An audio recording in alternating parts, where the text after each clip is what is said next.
আজ 23শে জুলাই বৃহস্পতিবার জানিয়ে দেব আজকের বাছাই করা 40টি তাজা সংবাদ। খবরের শুরুতেই হেডলাইন্স। পুজোর মাসে ডিএর টাকা অ্যাকাউন্টে, বড় ঘোষণা মুখ্যমন্ত্রী শুভেন্দু অধিকারীর। এবার সংসদ থেকে সাসপেন্ড কল্যাণ বন্দ্যোপাধ্যায়, ঘরে বাইরে চাপে কালীঘাট তৃণমূলের সাংসদ। 100 টাকায় উদ্ধার মাত্র 4.5 টাকা। মোদি জমানার ব্যাংক জালিয়াতি নিয়ে সংসদে বিস্ফোরক তৃণমূল সাংসদ সাগরিকা ঘোষ। একসময়ের প্রতিবাদী আজ প্রতিবাদের মুখে। নিট বিক্ষোভের মাঝে ধর্মেন্দ্র প্রধানের 97 সালের ঘটনা প্রকাশ্যে। কি ঘটেছিল জানেন? আপনাকে ঘেন্না করি, বিজেপি ও দিল্লি পুলিশের বিরোধিতা করতেই আক্রমণ অরিজিৎকে, গায়কের পাল্টা জবাব। শুভেন্দুর কনভয়ে বড় কাণ্ড ঘটিয়েছিলেন, মসনদ বদলাতেই এবার বিপাকের তৃণমূল নেতা। আজ করেই যা করছিলেন শুনে চমকে যাবেন। কলকাতা জুড়ে হুলস্থুল, সাত সকালে ফুটপাথে অগ্নিমিত্রা পাল, ব্যবসায়ীদের ধমক দিয়ে দিলেন চরম হুঁশিয়ারি। বারুইপুর কাণ্ডে বিধানসভায় গর্জে উঠলেন মুখ্যমন্ত্রী। ঘটনা ঘটলে কিভাবে মোকাবিলা করতে হয় প্রমাণ করেছে এই সরকার, কড়া হুঁশিয়ারি শুভেন্দুর। বাংলার রাজনীতিতে বড় মোড়, টিএমসির চ্যালেঞ্জ বাড়ল, বিজেপির কৌশল রাজনৈতিক সমীকরণ পাল্টে দিল। বারবার নথি জমা দেওয়ার দিন শেষ, জেনে নিন আপনার 14 সংখ্যার CKYC নম্বর। তৃণমূলের 1000 কোটির হদিশ কোথায়? শহীদ পরিবারকে 10,000 টাকা দেওয়ার বড় ঘোষণা। লালচকের জনবহুল এলাকায় অতর্কিত জঙ্গি হানা, গুলিতে শহীদ অমরনাথ যাত্রা নিরাপত্তার দায়িত্বে থাকা কনস্টেবল। শিক্ষায় সুদিন আসতে চলেছে, দেশের 7 এডু সিটির মধ্যে একটি হবে বাংলাতেও, উচ্চশিক্ষামন্ত্রীর মন্তব্যে আশায় বঙ্গবাসী। কৃষকদের জন্য বড় উপহার, 1 আগস্ট থেকে মিলবে ইউনিট প্রতি অতিরিক্ত 2 টাকা ভর্তুকি। একটা মূর্খ যখন দেশ চালান, ককরোচদের বিক্ষোভ নিয়ে মুখ খুললেন নসির। জেনজি সম্পর্কে মন্তব্য অনুরাগের। বেলা বাড়লেই দুর্যোগ, আজ দক্ষিণবঙ্গের কোন কোন জেলায় চূড়ান্ত বৃষ্টি। বামপন্থীদের হাওয়া বেরিয়ে গেল, স্মার্ট মিটার নিয়ে বিরাট ঘোষণা মুখ্যমন্ত্রীর। ভারতে আবার জ্বালানি সংকট, লক্ষাধিক ব্যারেল তেল নিয়ে আসার কথা, মাঝপথেই ইউটার্ন 2 জাহাজের। নতুন নিয়োগ 20,000, পুলিশ ঘুষ নিলে এক ফোনেই অভিযোগ, বিধানসভায় ঘোষণা শুভেন্দুর। উত্তরপ্রদেশের রাজনীতিতে বড় মোড়, শাসক ও বিরোধী দলগুলোর নতুন কৌশলে চাঞ্চল্য সৃষ্টি হয়েছে। তৃণমূলের অ্যাকাউন্ট ফ্রিজ কাণ্ডে বিরাট মোড়, ইডির বিরাট জালে এবার দলের এই হেভিওয়েট নেতা। রাশিয়ার মারে নাজেহাল, যুদ্ধের মাঝেই সেনাপ্রধানকে বরখাস্ত, ক্ষুব্ধ জেলেনস্কির। প্রধানমন্ত্রী মোদির কাছে ক্ষমা চাইলেন রাহুল গান্ধী, সিজেপির বিক্ষোভ দমনে অমিত শাহের পদত্যাগ দাবি। নিটের প্রশ্ন ফাঁস কেলেঙ্কারি, আন্দোলন ছড়াচ্ছে দেশের অন্যত্র, বহু রাজ্যে রাজপথে কংগ্রেস বিজেপি মুখোমুখি। অন্নপূর্ণা ভান্ডারের টাকা কবে ঢুকবে অ্যাকাউন্টে, জেনে নিন বড় আপডেট। ভেরিফিকেশন সম্পন্ন হলেও অন্নপূর্ণা ভান্ডারের টাকা মিলছে না, বিভ্রান্তি এড়াতে এই কাজগুলি করার পরামর্শ দিল নবান্ন। মোদির আশ্বাস, হরিয়ানা পুলিশের ভরসা, দিল্লির অভিযানে দাড়ি টেনে ফিরে গেলেন কৃষকরা। হাসিনা ফেরার ঘোষণা করতেই বাংলাদেশে যাচ্ছেন ট্রাম্পের দূত, কূটনৈতিক মহলে জল্পনা। ককরোচদের 3 দফা দাবি সরকার না মানলে প্রতিবাদ জারি থাকবে, সাফ জানিয়ে দিল সিজেপি। আরশোলাদের ওপর লাঠিচার্জের পর অনশন ভাঙতে নয়া শর্ত সোনমের, চিঠি কেন্দ্রকে। সিকিমের সুরঙ্গ ধসে মৃত্যু মিছিল, ধ্বংসস্তূপের নিচে আজও আটকে বহু। কবে থেকে 1500 টাকা করে বার্ধক্য ভাতা অ্যাকাউন্টে ঢুকবে, ডেট জেনে নিন।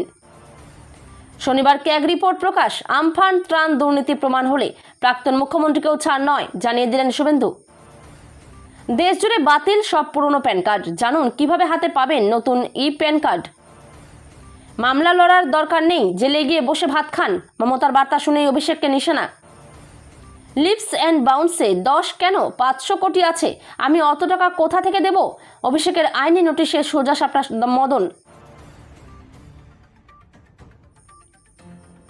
এতক্ষণ শুনছিলেন সংবাদ শিরোনাম, এবার শুনবেন বিস্তারিত খবর।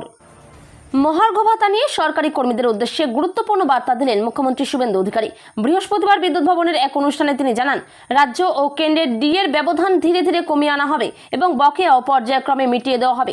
মুখ্যমন্ত্রী বলেন, আপনারা হয়তো ভেবেছিলেন একসঙ্গে 42% ডিএ দিয়ে দেব, আবার সোশ্যাল মিডিয়ায় 10% দেওয়া হবে বলেও প্রচার হচ্ছিল, কিন্তু আমরা 42%ও দিইনি, 10%ও দিইনি, হিসাব করেই দিয়েছি।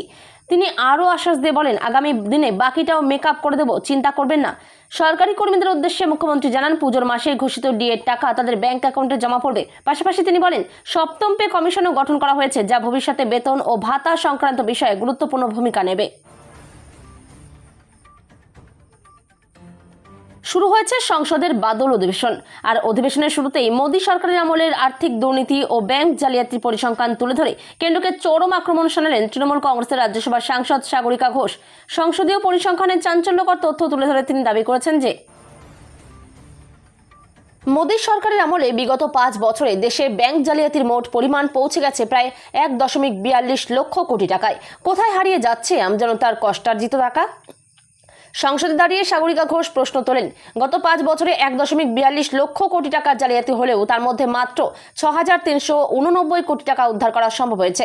শতাংশের হিসেবে যা মোট জালিয়াতির মাত্র 4.5%, অর্থাৎ প্রতি 100 টাকার মধ্যে প্রায় 95 টাকায় আজও অন্ধকারে হারিয়ে গেছে। 3 দশক আগের কথা, 1997 সালে ওড়িশায় প্রশ্নপত্র ফাঁসের অভিযোগে তৎকালীন সরকারের বিরুদ্ধে প্রায় 1,500 ছাত্রকে সঙ্গে নিয়ে রাজপথে নেমেছিলেন এক তরুণ ছাত্রনেতা। পুলিশের বেপরোয়া লাঠিচার্জে রক্তে ভেসেছিলেন, ভেঙেছিল হাড়ও, তবু পিছু হটেননি। প্রশ্নপত্র ফাঁসের বিরুদ্ধে সেই আপোষহীন লড়াই সেদিন ওড়িশার রাজনীতিতে ওই তরুণকে প্রতিষ্ঠা দিয়েছিল এক নির্ভীক আন্দোলনকারী হিসেবে। সেই তরুণ ছাত্রনেতাই আজকের কেন্দ্রীয় শিক্ষামন্ত্রী ধর্মেন্দ্র প্রধান। তবে সময় আজ এক নির্মম পরিহাসের মুখে দাঁড় করিয়ে দিয়েছে তাকে। 90-এর দশকে যে প্রশ্নপত্র ফাঁসের বিরুদ্ধে রাজপথে লাঠি খেলিয়েছিলেন ধর্মেন্দ্র প্রধান, লাঠি খেয়েছিলেন ধর্মেন্দ্র প্রধান, 2.5 দশক পর দেশের শিক্ষামন্ত্রী হিসেবে তিনিই আজ ঠিক একই কারণে কোটি কোটি পড়ুয়া ও আন্দোলনকারীদের ক্ষোভের কেন্দ্রবিন্দু। মঙ্গলবার দিল্লিতে পড়ুয়াদের উপর দিল্লি পুলিশের লাঠিপেটা করার ঘটনায় মুখ খোলেন অরিজিৎ সিং। শুধু তাই নয়, কড়া সমালোচনা করেন পুলিশ থেকে প্রশাসন সকলের। ককরোচ জনতা পার্টির তরফে ডাকা সাংসদ অভিযানে হওয়া এই নির্মম ঘটনা নিয়ে মুখ খোলার পর অরিজিৎকে কটাক্ষ করেন এক নেটিজেন। নিজেকে গায়কের ভক্ত বলে দাবি করে তিনি লেখেন, ঘেন্না করেন অরিজিতের করা এই পোস্টের কারণে। তবে সেই আক্রমণের দমার পাত্র যে তিনি নন বুঝিয়ে দিলেন গায়ক। এলো পাল্টা জবাবও। বুধবার অরিজিৎ এক টুইট করেন ওয়ামি টুইটার প্রোফাইলটি থেকে। সেখানে লেখেন, আপনারা তো এবার ছাত্রদের মারধর করছেন। হ্যালো দিল্লি পুলিশ, আপনাদের লজ্জা করছে না? হ্যালো নেতামন্ত্রী, কি চলছে ভাই? নিজেদেরকে ভগবান ভেবে নিয়েছেন নাকি? সবকিছু মনে থাকবে, হর হর মহাদেব। আর মনে রাখবেন, the only constant is change. 2025 সালে তৎকালীন বিরোধী দলনেতা শুভেন্দু অধিকারীর কনভয়ে হামলার ঘটনায় বড় পদক্ষেপ করল পুলিশ। বুধবার বাগডোগরা বিমানবন্দর থেকে গ্রেপ্তার করা হলো কোচবিহার জেলা তৃণমূল কংগ্রেস সভাপতি তথা প্রভাবশালী নেতা অভিজিৎ দেব ভৌমিককে। পুলিশ সূত্রে খবর, কনভয়ে হামলার ঘটনায় তার বিরুদ্ধে একাধিক অভিযোগ রয়েছে। পাশাপাশি ভোট পরবর্তী হিংসা, উস্কানিমূলক বক্তব্য এবং আইন শৃঙ্খলা সংক্রান্ত আরও কয়েকটি মামলাতেও তার নাম রয়েছে বলে তদন্তকারীদের দাবি। ধৃত নেতাকে বিমানবন্দর থেকে কড়া নিরাপত্তায় কোচবিহারে নিয়ে যাওয়া হচ্ছে। সেখানে আদালতে পেশ করে পুলিশি হেফাজতের আবেদন হতে পারে বলে সূত্রের খবর। তদন্তকারীদের মতে, দীর্ঘদিন ধরেই তার গতিবিধির ওপর নজর রাখা হচ্ছিল। নির্দিষ্ট তথ্যের ভিত্তিতেই এদিন অভিজিৎ দেব ভৌমিককে গ্রেপ্তার করা হয়। বুধবার 7 সকালে কলকাতার রাজপথে তৈরি হলো তীব্র প্রশাসনিক উত্তেজনা। হকার ও ফুটপাত দখলদারি মুক্ত করতে এবং বর্ষার মরশুমে জল জমার প্রকোপ রুখতে আচমকাই সরেজমিনে অ্যাকশন মোডে নামলেন রাজ্যের নতুন পুর ও নগর উন্নয়ন মন্ত্রী অগ্নিমিত্রা পাল। কলকাতা পুর নিগমের পুর কমিশনার এবং শীর্ষ আধিকারিকদের সঙ্গে নিয়ে এদিন Central Avenue, College Street, Dharmatala ও পার্ক স্ট্রিট চত্বরে ঝটিকা সফর করেন মন্ত্রী। পরিদর্শন চলাকালীন ফুটপাতের একটি বড় অংশ জুড়ে হকারদের অনিয়ন্ত্রিত ব্যবসা এবং পথচারীদের হাঁটার জায়গা সম্পূর্ণ ব্লক হতে দেখে তীব্র ক্ষোভ প্রকাশ করেন মন্ত্রী অগ্নিমিত্রা পাল। বেশ কিছু জায়গায় ফুটপাত দখল করে অতিরিক্ত পসরা সাজিয়ে রাখায় ব্যবসায়ীদের রীতিমতো ধমক দিতে দেখা যায় তাকে। ঘটনাস্থল থেকেই মন্ত্রী স্পষ্ট জানিয়ে যান যে ফুটপাতে কোনো অবস্থাতে নিয়ম ভাঙা বরদাস্ত করবে না নতুন সরকার। দক্ষিণ 24 পরগনার বারুইপুরে নাবালিকার উপর নৃশংস নির্যাতনের ঘটনার রেশ এবার পৌঁছল রাজ্য বিধানসভার অন্দরে। বুধবার স্বরাষ্ট্র ও পার্বত্য বিষয়ক দপ্তরের বাজেট অধিবেশনের আলোচনায় বক্তব্য রাখার সময় এই স্পর্শকাতর ইস্যু নিয়ে মুখ খুলে প্রশাসন তথা রাজ্যের আইন শৃঙ্খলা পরিস্থিতির কড়া অবস্থান স্পষ্ট করলেন মুখ্যমন্ত্রী শুভেন্দু অধিকারী। বিধানসভায় শাসক ও বিরোধী শিবিরের উত্তপ্ত বাদানুবাদের মধ্যে মুখ্যমন্ত্রী অত্যন্ত স্পষ্ট ভাষায় দাবি করেন, কোনো অপ্রীতিকর ঘটনা ঘটলে কিভাবে তার কড়া মোকাবিলা করতে হয় তা এই সরকার প্রমাণ করে দিয়েছে। অপরাধীদের দৃষ্টান্তমূলক শাস্তি সুনিশ্চিত করতে পুলিশ প্রশাসন যে কোনো রকম আপোষ করবে না সেই বিষয়েও তিনি হাউসে আশ্বাস দেন। ব্যাংক অ্যাকাউন্ট খোলা, মিউচুয়াল ফান্ডে বিনিয়োগ করা কিংবা বীমা কেনার মতো যে কোনো আর্থিক পরিষেবা গ্রহণের ক্ষেত্রে পরিচয় এবং ঠিকানার প্রমাণপত্র জমা দেওয়া বাধ্যতামূলক। এতদিন প্রতিটি কাজের জন্য আলাদা আলাদা কেওয়াইসি প্রক্রিয়া অনুসরণ করতে হতো, যা সাধারণ মানুষের কাছে প্রায়শই বেশ ঝামেলার মনে হতো। তবে এই দীর্ঘমেয়াদী সমস্যার সহজ ও স্থায়ী সমাধান হিসেবে এখন সামনে এসেছে সেন্ট্রাল কেওয়াইসি বা সিকেওয়াইসি ব্যবস্থা। গ্রাহকদের বারবার কাগজপত্র ও যাচাইকরণের ঝামেলা থেকে মুক্তি দিতে রিজার্ভ ব্যাংক অফ ইন্ডিয়া সকলকে তাদের 14 সংখ্যার সিকেওয়াইসি নম্বরটি জেনে রাখার এবং তা ব্যবহার করার পরামর্শ দিচ্ছে। 21শে জুলাইয়ের সভায় রাজ্যের বিরোধী দলনেতা ঋতব্রত ঘোষণা করেছেন যে নির্বাচন কমিশন তার দলকে আইনি স্বীকৃতি প্রদান করলে শহীদ পরিবারগুলিকে প্রতি মাসে 10,000 টাকা করে ভাতা দেওয়া হবে। তিনি জানিয়েছেন দলের তহবিল থেকেই এই আর্থিক সহায়তা প্রদান করা হবে। একই সঙ্গে শাসক দল তৃণমূল কংগ্রেসের বিপুল পরিমাণ অর্থ ও রাজনৈতিক কৌশল নিয়ে বিস্ফোরক অভিযোগ তুলেছেন তিনি। ঋতব্রতের দাবি, তৃণমূলের বাৎসরিক তহবিলের সুদ বাবদ 1,000 কোটি টাকার হিসাব স্পষ্ট নয়। পাশাপাশি সংসদে বিভিন্ন বিল পাশ করানোর ক্ষেত্রে তৃণমূল কংগ্রেস বিজেপির সঙ্গে গোপন সমঝোতা বা সেটিং করে কাজ করছে বলেও তিনি অভিযোগ করেছেন। জম্মু ও কাশ্মীরের অনন্তনাগ জেলা থেকে একটা অত্যন্ত চাঞ্চল্যকর ও মর্মান্তিক সন্ত্রাসী হামলার খবর সামনে এসেছে। ঐতিহাসিক লালচকের ঠিক কাছাকাছি এলাকায় অতর্কিত এক জঙ্গি হানায় ভারতীয় সেনাবাহিনীর এক কনস্টেবল নির্মমভাবে নিহত হয়েছেন। অতর্কিত এই গুলিবর্ষণের পর ত্রাস সৃষ্টি করে হামলাকারী জঙ্গিরা ঘটনাস্থল থেকে চম্পট দিতে সক্ষম হয়। নৃশংস এই ঘটনার পরেই পুরো এলাকায় চরম আতঙ্ক ছড়িয়ে পড়েছে এবং পলাতক সন্ত্রাসীদের খুঁজে বের করতে ময়দানে নেমেছে নিরাপত্তা বাহিনী। লালচকের কোটওয়াল গলিতে হামলা পুলিশ কন্ট্রোল রুম অনন্তনাগ সূত্রে প্রাপ্ত তথ্য অনুযায়ী ভরদুপুরে আনুমানিক দুপুর 12:35 নাগাদ অনন্তনাগ থানার অন্তর্গত লালচকের ব্যস্ততম কোটওয়াল গলি এলাকায় পেহলু বা পুলিশ দলের উপর অতর্কিত আক্রমণ চালায় একদল অজ্ঞাত পরিচয় সন্ত্রাসী। তারা কিছু বুঝে ওঠার আগেই নিরাপত্তা রক্ষীদের লক্ষ্য করে এলোপাথারি গুলি চালাতে শুরু করে। দেশের মধ্যে যে এডুসিটি গড়ে তোলার কথা ছিল তার মধ্যে এবার একটি তৈরি হবে এ রাজ্যেও, অন্তত এমন চেষ্টাই করা হবে সরকারের তরফে।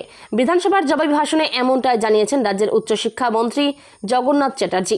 পাশাপাশি তুলে ধরেছেন উচ্চশিক্ষা প্রতিষ্ঠানের বেহাল দশা এবং কলেজ বিশ্ববিদ্যালয়ের অস্থায়ী শিক্ষক সহ একাধিক বিষয়ের কথাও বিধানসভায় এদিন উচ্চশিক্ষামন্ত্রী জগন্নাথ চ্যাটার্জি বলেন, দেশে যে 5টি এডুসিটি তৈরি হওয়ার কথা ছিল তার একটি রাজ্যেও গড়ে তোলা হবে। এই নিয়ে ইতিমধ্যেই তার উচ্চশিক্ষা মন্ত্রীর সঙ্গে মুখ্যমন্ত্রী, অর্থমন্ত্রী এবং সংশ্লিষ্ট দপ্তরদের সঙ্গে কথা হচ্ছে। এমনকি রাজ্যে বহু বিদেশি বিশ্ববিদ্যালয় আসবে বলেও দাবি জানান তিনি।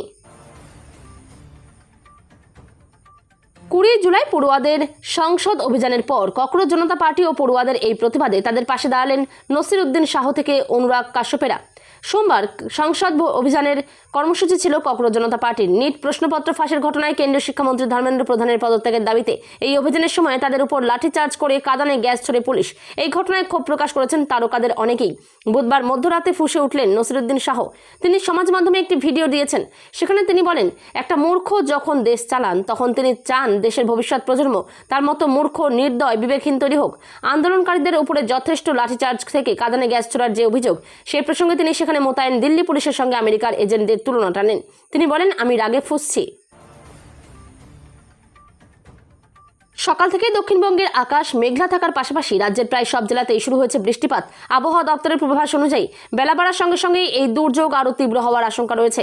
আজ সারাদিনই দক্ষিণবঙ্গের একাধিক জেলায় বজ্রবিদ্যুৎ সহ বৃষ্টির প্রবল সম্ভাবনা রয়েছে। বিক্ষিপ্ত এই বৃষ্টির পাশাপাশি সারাদিন দমকা ঝোড়ো হাওয়া বইতে পারে বলে জানিয়েছে হাওয়া অফিস। বিশেষ করে দক্ষিণবঙ্গের নির্দিষ্ট কিছু জেলায় ভারী থেকে অতি ভারী বৃষ্টির সতর্কতা জারি করা হয়েছে। দুর্যোগের এই পরিস্থিতিতে বাড়ি থেকে বের হওয়ার সময় ছাতা বা রেইনকোট সঙ্গে রাখা এবং নিরাপদ আশ্রয়ে থাকার পরামর্শ দেওয়া হয়েছে। স্মার্ট মিটার নিয়ে বিরাট ঘোষণা মুখ্যমন্ত্রী শুভেন্দু অধিকারীর। আজ মুখ্যমন্ত্রী জানালেন, রাজ্যের প্রতিটি বাড়িতে স্মার্ট মিটার লাগানো বাধ্যতামূলক নয়। আগামী বছরের জানুয়ারি মাস থেকে প্রতি মাসেই বিদ্যুতের বিল আসবে। আজ বিধানসভা থেকে বক্রেশ্বরে নতুন তাপবিদ্যুৎ কেন্দ্রের ঘোষণা করেন মুখ্যমন্ত্রী শুভেন্দু অধিকারী। ঘোষণা করেন যে সমস্ত আইসিডিএস সেন্টারে বিনামূল্যে বিদ্যুৎ দেওয়া হবে। এরপরই তিনি স্মার্ট মিটার নিয়ে ঘোষণা করেন। বলেন, রাজ্যে স্মার্ট মিটার বসানো বাধ্যতামূলক নয়। স্মার্ট মিটার নিয়ে ঘোষণা। বামপন্থীদের আক্রমণ করে মুখ্যমন্ত্রী বলেন যে এই ঘোষণা শুনে হাওয়া বেরিয়ে যাবে। তিনি বলেন, প্রধানমন্ত্রী নরেন্দ্র মোদীজির নির্দেশে ভারত সরকার ডোমেস্টিকের ক্ষেত্রে স্মার্ট মিটার লাগানো বাধ্যতামূলক করছে না। ভারত ও চীনের জন্য আসছিল তেল। মাঝপথেই সেই ট্যাঙ্কার ঘুরে চলে গেল। 3টি সৌদি আরবের তেলের ট্যাঙ্কার লোহিত সাগর থেকে ঘুরে চলে গেল হুথিদের হুমকিতে। ইরান যুদ্ধ ফের একবার শুরু হওয়ার পরই আবার বন্ধ করে দেওয়া হয়েছে হরমুজ প্রণালী। নতুন স্ট্র্যাটেজি তৈরি হয়েছে। লোহিত সাগরে গেলেই ইয়েমেনের হুতিদের হামলা চালাতে বলা হয়েছে। সেই হুতিদের হাত থেকে বাঁচতেই পথ বদল করতে হলো সৌদির অয়েল ট্যাঙ্কারগুলিকে। বিপদের মুখে জাহাজ। জানা গিয়েছে Sin Long Yang, the Rhodos ও দ্য আমাজন নামক 3টি জাহাজ যাচ্ছিল লোহিত সাগরের ইয়েমেনের উপকূলের কাছে পৌঁছতেই হামলার সতর্কতা দেওয়া হয়। এরপরই রুট বদল করতে হয় তাদের। এখন সুয়েজ প্রণালীর দিকে যাচ্ছে। তৃণমূল সরকারের আমলে পুলিশের কোনো উন্নতি হয়নি, পরিবর্তে রয়ে গিয়েছে হাজারো ফাঁকফোকর। বুধবার বিধানসভায় দাঁড়িয়ে পুলিশ বাজেটের জবাবি ভাষণের দাবি মুখ্যমন্ত্রী শুভেন্দু অধিকারীর। সরকার বদলের পর খোল নলচে বদলে পুলিশকে আরও স্মার্ট করে তোলাই লক্ষ্য। আর সে কারণে কর্মী শূন্যতা দূরীকরণে পুলিশে 20,000 কনস্টেবল নিয়োগ করা হবে। ঘুষখোর পুলিশের বিরুদ্ধে ব্যবস্থা নিতে কন্ট্রোল রুমও খোলা হচ্ছে। শুভেন্দুর দাবি, তৃণমূল সরকার মতামত দেওয়ার সুযোগ দেয়নি। 13 বছর স্বরাষ্ট্র দপ্তরের বাজেট নিয়ে বঞ্চিত ছিল। আগের সরকার বাজেট গিলোটিনে পাঠাতো, যা ভারতীয় ন্যায় সংহিতা মানেনি। আগের সরকার পুলিশ দপ্তরকে যতটা সম্ভব নিচে নামানো হয়েছে। বছরের পর বছর পুলিশে কোনো নিয়োগ হয়নি। সিভিক ভলেন্টিয়ার নিয়োগ নিয়েও পূর্বতন সরকারকে তোপ দাগেন মুখ্যমন্ত্রী। তৃণমূল কংগ্রেসের দলীয় অ্যাকাউন্ট ফ্রিজ করার চাঞ্চল্যকর মামলায় এবার ইডির কড়া নজরে পড়লেন দলের প্রাক্তন সাংসদ তথা শুভাশিস চক্রবর্তী। কেন্দ্রীয় তদন্তকারী সংস্থার তরফে তাকে আগামী সপ্তাহে তলব করা হয়েছে এবং নির্দিষ্ট দিনে হাজিরা দেওয়ার নির্দেশ দেওয়া হয়েছে। ইডি সূত্রে খবর, দলের কিছু সন্দেহজনক লেনদেনের সুনির্দিষ্ট তথ্য এবং ব্যাংকে পাঠানো চিঠির ভিত্তিতে পাওয়া নতুন তথ্যের ভিত্তিতেই তদন্ত প্রক্রিয়াকে আরও এগিয়ে নিয়ে যেতে চান গোয়েন্দারা। যদিও এই তলব ও সমন পাঠানোর বিষয়ে শুভাশিস চক্রবর্তীর তরফ থেকে এখনও পর্যন্ত কোনো আনুষ্ঠানিক প্রতিক্রিয়া পাওয়া যায়নি। পুরো ঘটনার প্রেক্ষাপট, এর আগে সর্বভারতীয় তৃণমূল কংগ্রেসের ব্যাংক অ্যাকাউন্টগুলি ফ্রিজ করার আবেদন জানিয়েছিলেন অরূপ বিশ্বাস। যদিও দলীয় সূত্রে দাবি করা হয়, অরূপ বিশ্বাসকে সরিয়ে আগেই শুভাশিস চক্রবর্তীকে নতুন কোষাধ্যক্ষ হিসেবে দায়িত্ব দিয়েছিলেন সুপ্রিমো মমতা বন্দ্যোপাধ্যায়। মধ্যপ্রাচ্যে উত্তেজনার মাঝে নতুন করে ইউক্রেনে হামলার ঝাঁজ বাড়িয়েছে রাশিয়া। মস্কোর ক্ষেপণাস্ত্র ও ড্রোনে রক্তাক্ত হয়েছে কিয়েভ। এরই মাঝে দেশের সেনাপ্রধানের বিরুদ্ধে কড়া পদক্ষেপ করলেন ইউক্রেনের প্রেসিডেন্ট জেলেনস্কি। দেশজুড়ে প্রবল বিক্ষোভের মাঝে বরখাস্ত করা হলো সেনাপ্রধান ওলেস্কান্দর সিরস্কিকে। তার জায়গায় নতুন সেনাপ্রধান হলেন মিখাইলো দ্রাপাতিকে। জানা যাচ্ছে, ইউক্রেনের তরুণ প্রতিরক্ষা মন্ত্রী মাখাইলো ফেদোরভকে বরখাস্তের ঘটনাকে কেন্দ্র করে রাজনৈতিক সংকট চরম আকার নিয়েছিল ইউক্রেনে। জানা যায়, ফেদোরভকে অপসারণের নেপথ্যে হাত ছিল সিরস্কির। তার সঙ্গে মতবিরোধের জেরে এই সিদ্ধান্ত নেওয়া হয়েছিল। এই ঘটনায় জনরোষ ও রাজনৈতিক চাপ প্রবল আকার নেওয়ায় শেষ পর্যন্ত জেলেনস্কি সেনাপ্রধানকে সরাতে বাধ্য হলেন বলে মনে করা হচ্ছে।